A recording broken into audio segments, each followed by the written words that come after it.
Hello everyone, welcome to Naira study. अब आप सब कैसे हैं? आई होप कि आप सभी बहुत अच्छे होंगे।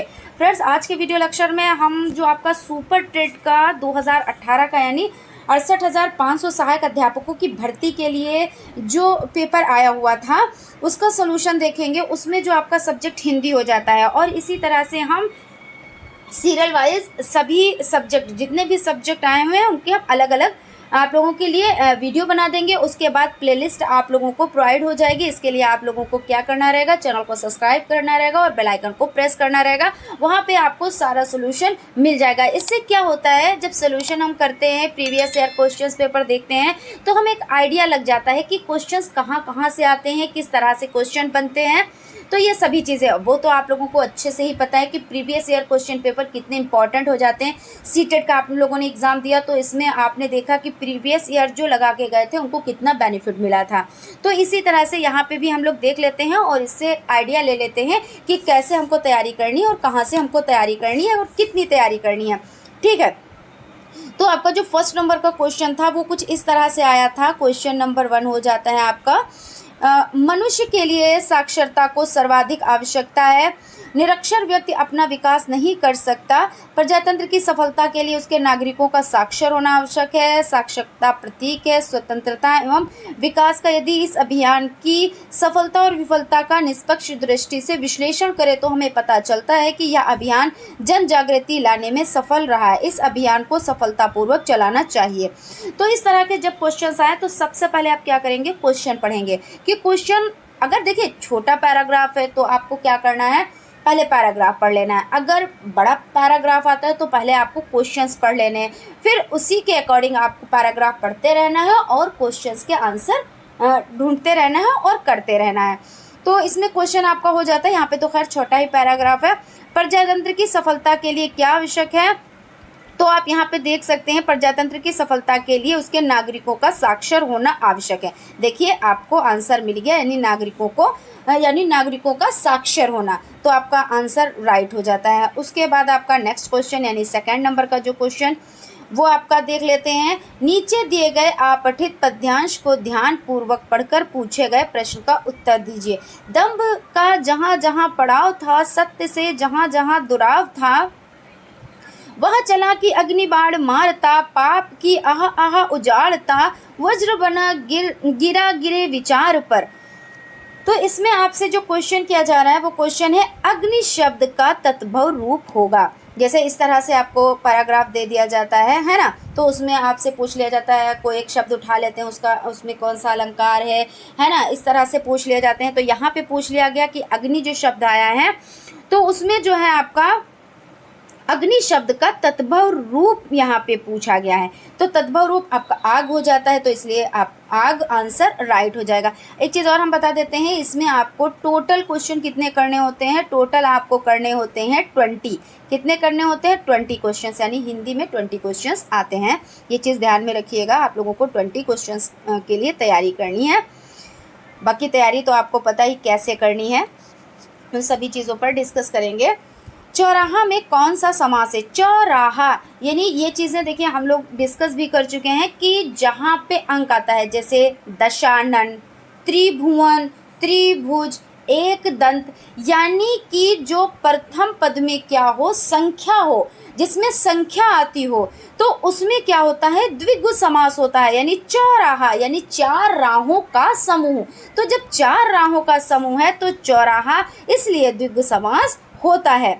जिसके हाथ में चक्र हो के लिए एक शब्द, तो जिसके हाथ में चक्र होता है उसको कहते हैं आप चक्रपाणी, और चक्रधारी भी आप कह सकते हैं। तो दोनों में से कुछ भी आप लिख सकते हैं। पहली बात, अगर ऑप्शनल क्वेश्चन आते हैं तो वहाँ पे तो ऑप्शन दिए होंगे, आपको टिक करना है। लेकिन जब 2018 में पेपर आया हुआ था जो कराया गया था तो उसमें ऑप्शनल क्वेश्चन नहीं थे, उसमें इसी तरह से लिखने वाले क्वेश्चन थे। ठीक है, यानी आपको 1 वर्ड में लिखना होता, इस तरह से क्वेश्चन पूछे गए थे। उसके बाद में इसमें बहुत ज़्यादा कन्फ्यूज़न रही, बहुत ज़्यादा क्या हुआ, एक एक क्वेश्चन के 2-2, 3-3 आंसर निकल रहे थे। तो बाद में जो पेपर हुआ था तो उसमें ऑप्शनल क्वेश्चन कराए गए थे मांग पर, है ना, क्योंकि भाई डिमांड की गई कि इसमें तो आंसर किसी में 2 आंसर सही, किसी में 3, अब किसी ने कुछ लिखा किसी ने कुछ लिखा, तो ऐसे कर माना गया था, ऐसा नहीं है। जो जो था उसको माना गया था। इस पे भी हम आप लोगों से चर्चा करते रहेंगे। लेकिन उसके बाद में जो आया था पेपर वो ऑप्शनल हुआ था।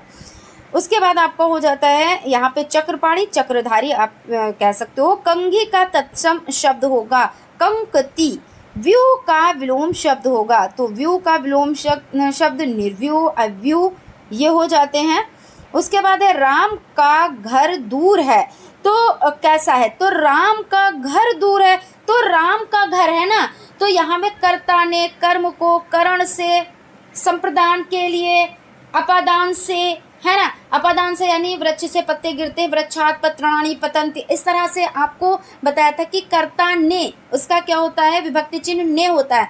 तो इसी तरह से राम का घर दूर यानी घर है किसका, राम का, यानी संबंध कारक। तो आंसर यहाँ पे आपका संबंध कारक हो जाएगा। मैंने कहा होगा, भाई ऐसा है, मैंने आपसे कहा, मैंने कहा होगा। अब ये पूछ रहे वाक्य कैसा है, मैंने आपसे कोई, ये मुझे नहीं पता है कि मैंने आपसे कहा भी है या नहीं कहा है, मुझे डाउट है। और जिसमें डाउट होता है वो क्या होता है, संदेह है कि भाई हो सकता है मैंने आपसे ऐसी बात कह दी हो, तो ये हो जाता है मैंने कहा होगा, यानी संदेह बोधक। इससे क्या होगा, आपको एक आइडिया लग जाएगा। जैसे आप करेंगे, जैसे संबंध कारक है, यहाँ पे संबंध कारक पूछ लिया गया। अब जो है तो उसमें से भाई आपके 8 कारक हैं, उसमें से कोई भी कारक पूछ लिया जाएगा। तो आपको ये चीज़ पता है कि हाँ कारक पूछे जाते हैं, तो आप कारक पे क्या करेंगे, मजबूत पकड़ कर लेंगे। आपसे अलंकार पूछे जाते हैं तो आप क्या करेंगे, अलंकारों को आप अच्छे से पढ़ लेंगे। तो यही तो सब आइडिया इससे लग जाते हैं ना प्रीवियस करने से। उसके बाद आपका क्वेश्चन हो जाता है, अस कही कुटिल भई ठाड़ी मनहु शेष तरंग निबाड़ी में मनहु के द्वारा कौन सा अलंकार बनता है। तो भाई जहाँ पे मनहु, मानो, जनहु, जानो होता है तो वहाँ पे क्या होता है, वहाँ पे उत्प्रेक्षा अलंकार होता है, ये इसकी पहचान होती है। तो यानी उत्प्रेक्षा अलंकार आप यहाँ पे आपका राइट आंसर हो जाएगा। और इसी तरह से अलंकार आपका उत्प्रेक्षा अलंकार यहाँ पे पूछ लिया गया। हो सकता है आप अनुप्रास अलंकार पूछ लिया जाए, हो सकता है आपका श्लेष अलंकार पूछ लिया जाए, हो सकता है यमक अलंकार पूछ लिया जाए। तो आपको सभी के बारे में पता होना चाहिए। जैसे अनुप्रास में क्या होता है, वर्णों की बार बार आवृत्ति होती है। जैसे तरुणी तनुजा तट तमान तरुवर बाहु छाय, ता से तरनी, ता से तनुजा, ता से तट, ता से तमाल, तो यानी तरुणी तनुजा तट तमाल तरवरी बाहु छाय, अनुप्रास अलंकार हो गया। इसी तरह से यमक, कनक कनक तेसो गुनी, तो कनक कनक यानी एक कनक का अर्थ सोना, दूसरे कनक का धतूरा और एक कनक गेहूं का हो जाता है। तो इस तरह से एक ही कनक कनक यानी 2 बार एक शब्द आया है, लेकिन दोनों बार अर्थ अलग हुआ, यानी ये कौन सा होता है, यमक होता है। और श्लेष कौन सा होता है, जैसे श्लेष वो हो जाता है कि एक शब्द है वो 2 बार आया है, यहाँ पे 2 बार नहीं, श्लेष का, सॉरी यहाँ पे थोड़ा सा मिस्टेक होगा। श्लेष जो होता है वो आपका कैसा होता है, तो श्लेष जो है वो आपका जैसे एक बार आए और उसका अर्थ कई हो, यानी एक बार कोई शब्द आ रहा है और उसके अर्थ कई निकलते हो, तो वो क्या होता है, वो श्लेष अलंकार होता है। जैसे हम आपको बताते हैं, जैसे यह लाल मुझ पर शोभित नहीं है, यह लाल, यहाँ पे बहुत अच्छे से समझिएगा, यह लाल मुझ पर शोभित नहीं है, तो लाल का मतलब कि रंग भी हो गया। और लाल का मतलब क्या होता है, लाल का मतलब क्या हो गया, आप यहाँ पे इस लाइन में एक ही ये चीज़ आई है, यह लाल मुझ पर शोभित नहीं है, तो लाल एक बार आया, लेकिन एक लाल का मतलब रंग हो गया, लाल रंग यानी रेड कलर, है ना। और एक बार आप लाल का मतलब निकालेंगे तो लाल मतलब क्या हो जाता है, पुत्र हो जाता है। तो जैसे यहाँ पे एग्जाम्पल से समझ लेते हैं, यह लाल मुझ पर शोभित नहीं है, तो जैसे कोई है वो मतलब किसी का पति ऐसा दुर्भाग्यवश कुछ हो जाता है, तो वो लाल कलर उसके लिए क्या होता है, उसके लिए ये हो जाता है कि वो उसके लिए कोई मायने लाल रंग नहीं रखता है। तो वो अब कह रही है कि ये लाल रंग मुझ पर शोभित नहीं है। और उसी तरह से पुत्र है, तो अब कोई पुत्र है निकम्मा निकल जाता है या कुछ इस तरह से, तो उसकी माँ कह रही है कि ये लाल मुझ पर शोभित नहीं है, तो इस तरह से ये कौन सा हो जाता है, तो श्लेष अलंकार हो जाता है। इसी तरह जैसे हलधर है, तो हलधर का मतलब देखिए 2 निकल रहे हैं, हलधर का मतलब बलराम भी और हलधर का मतलब बैल भी, तो यानी यहाँ पे श्लेष अलंकार हो जाता है। तो इस तरह से आपको अलंकारों के बारे में भी बहुत अच्छी नॉलेज होनी चाहिए, यानी अलंकार पूछे जाते हैं। यहाँ पे तो आपसे पूछ लिया कि मनहु मानो जनहु जानो, इसमें जो आपका है तो क्या है, तो यानी उत्प्रेक्षा अलंकार यहाँ पे निकल रहा है।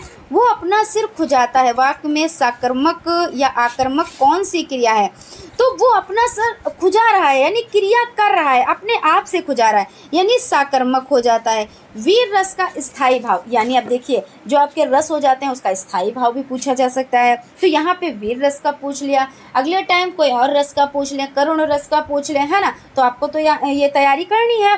तो वीर रस का स्थायी भाव उत्साह हो जाता है। उन्मेष में किस उपसर्ग का प्रयोग हुआ है, तो उन्मेष में उत उपसर्ग का, किसका, तो उत उपसर्ग का प्रयोग हुआ है, क्योंकि आपको पता है उपसर्ग और प्रत्यय, उपसर्ग मतलब होता है आगे और प्रत्यय मतलब होता है पीछे, तो इनको भी आपको देखना है।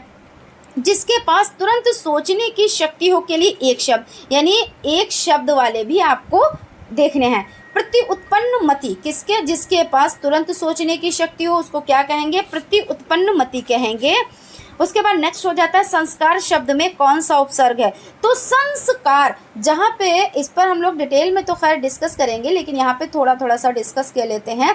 संस्कार जहाँ पे आपका अनुस्वार हो, अनुस्वार यानी ये आपकी एक बिंदी हो, तो उस जगह पे आप क्या करेंगे, आधा माँ आप लिखेंगे, तो यानी सम प्लस कार, यानी संस्कार को जब आप संधि विच्छेद करेंगे सम प्लस कार, तो संस्कार आपका हो जाता है, यानी कि सम उपसर्ग है यहाँ पे, ठीक है।